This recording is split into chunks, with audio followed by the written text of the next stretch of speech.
guys, welcome to Open Up, platform for getting psychoeducated. And first of all, thank you to everyone who has liked on my videos and who has commented on my videos.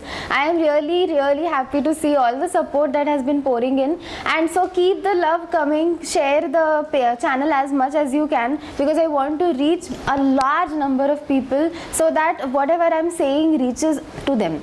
Alright, so in the last video we talked about the difference between a psychiatrist and a psychologist. So just to recap, a psychiatrist is someone who gives medications and a psychologist is someone who does the testing, that is the diagnosing part, and the therapy part. Today, let us understand why people need medications. So, what goes wrong in a normally functioning brain that those people require medications to keep their functioning level at par as other people, or what happens, how come new symptoms develop in those brains, why do they need medications to remove those symptoms, right?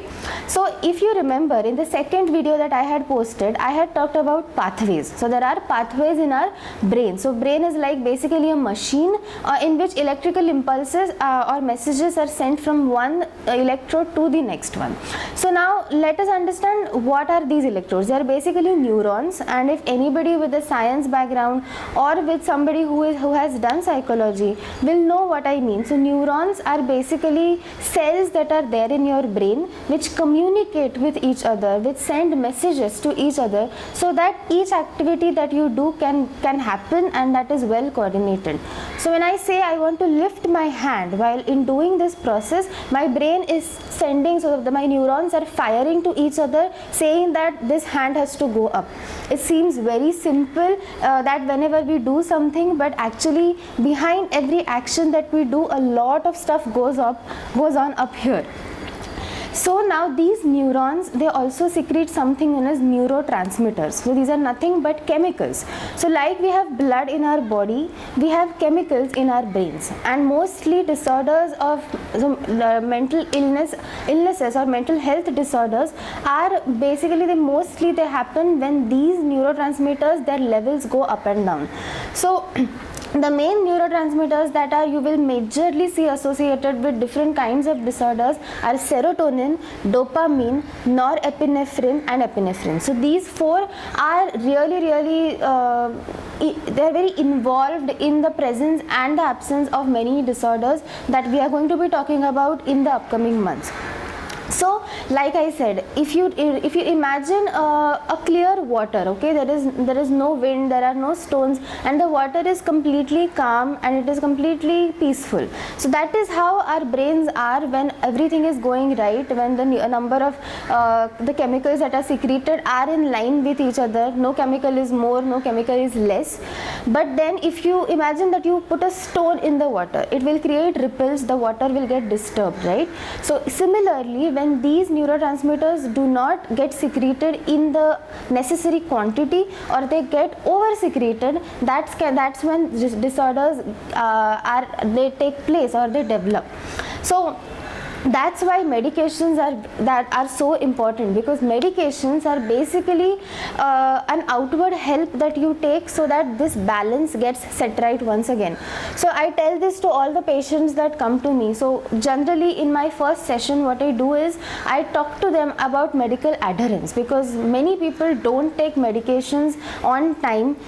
They reduce the dosage on their own after they start feeling better, or they just stop it altogether.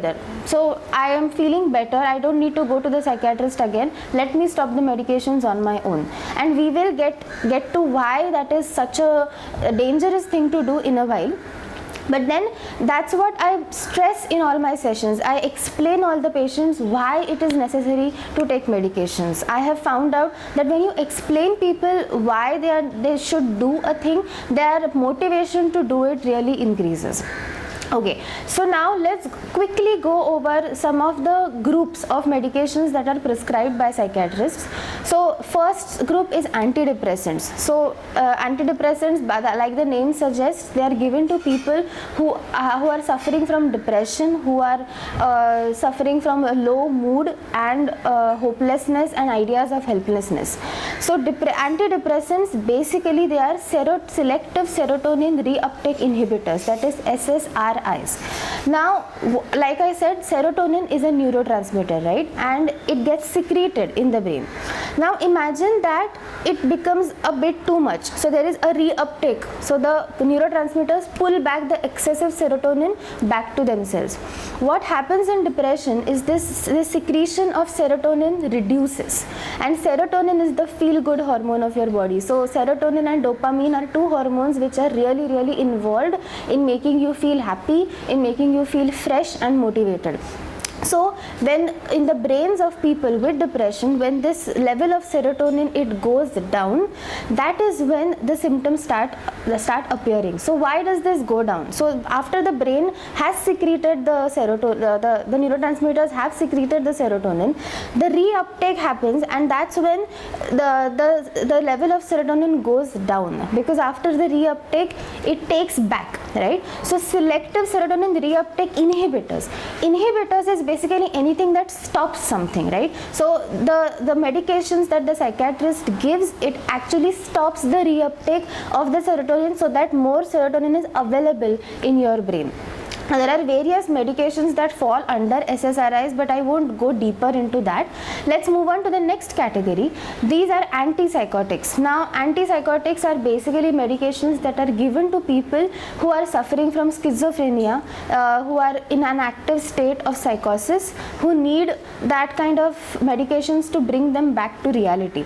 So, therapy with people with schizophrenia doesn't work at the onset, because they are not in the mental frame to understand anything, because everything is going haywire up here, right? So they cannot understand what I'm telling. They will not understand if I'm asking them to challenge their own thoughts. They won't understand any of it, which is why, like I had mentioned in the previous video, in disorders which have a very, very strong biological content, a biological basis to it, it is extremely important to treat them first with medications.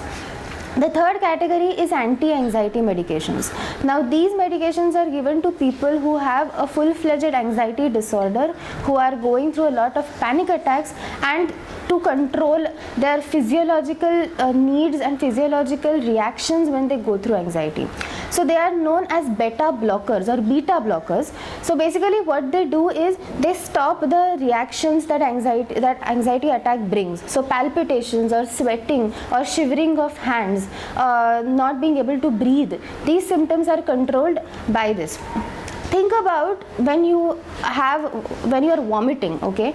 So when you are vomiting, you have no control over it. You can only think about what happened. Did I eat something bad? Did something go wrong in my stomach? You can only think about these things once all the vomit that you have in your body falls out. Till then, you are incapable of doing anything. The force of it is so huge that you can't stop it. It is similar, think about it similar as in anxiety episodes as well. So when the panic attack sets in, the person has no control over it. The person can only sit later and think about what were my triggers, why did I get anxious right now, what really exactly happened to me right now. These thoughts cannot happen till the physiological reactions set in or set down. So that's why medications are given, so that these people can sit and remember, or they can think about what they need to do so that they can avoid those anxiety attacks once again. The last category of medications are stimulants, which are majorly given to the geriatric population and to ADHD, children with ADHD. Now, stimulants, like the name suggests, it stimulates your brain, and in children with ADHD, certain chemicals, again there is an imbalance, and this imbalance is set right by those medications. Alright, so this was the video in which I really needed to talk to you about what happens in a treatment. So why do psychiatrists give medications, and like I said, what happens when a person abruptly stops those medications. So if ever you have had a fever and the doctor generally prescribes a 5-day course, within 3 days you start feeling better, your temperature comes back to normal, you are feeling a lot more better, and then you might say ki theek hai na, like baki ke 2 din it's okay if I don't take medications. And then what happens is probably you stop those medications, and then then 1 week back, 2 week back, you have a relapse of the fever. Why this happens is because the doctors say that the virus is still inside, only its outwardly manifestations had stopped because of the medications. So similarly, you can apply the same logic in mental health disorders as well, that medications है इसलिए सब symptoms कम हो रहे हैं, but the minute you stop taking medications, those symptoms will reappear, and when that happens, the body has gotten used to a certain amount of medication, so 0.25 milligrams or 5 milligrams, whatever. So this quantity of medication the body has gotten used to, and once you break that without the psychiatrist instructions, and then when you have to start it again, you need a higher dose and a higher magnitude of the medications that were prescribed earlier. Which is why I tell all my patients that if you have any problem with the medications, if you feel any side effects, like real side effects, real concerns due to the medications, please talk to the psychiatrist, discuss it with him, and he will guide you with respect to that. He will tell you if you can change the timing of the medications, but do not, absolutely do not firstly stop them abruptly or reduce their dosage कि हाँ मैं आधी tablet लेता हूँ, that will also help, no.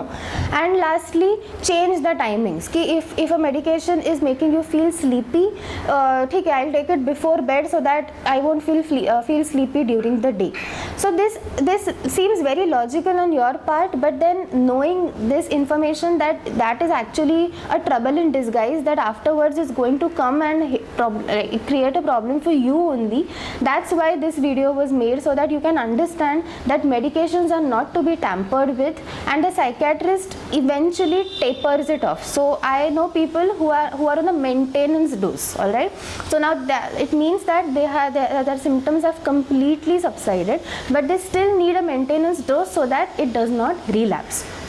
Alright, so I hope that this video was helpful for all of you, and please tell everybody that you know that if there is anybody who takes medications, be sure to tell them about this, that why medications are important.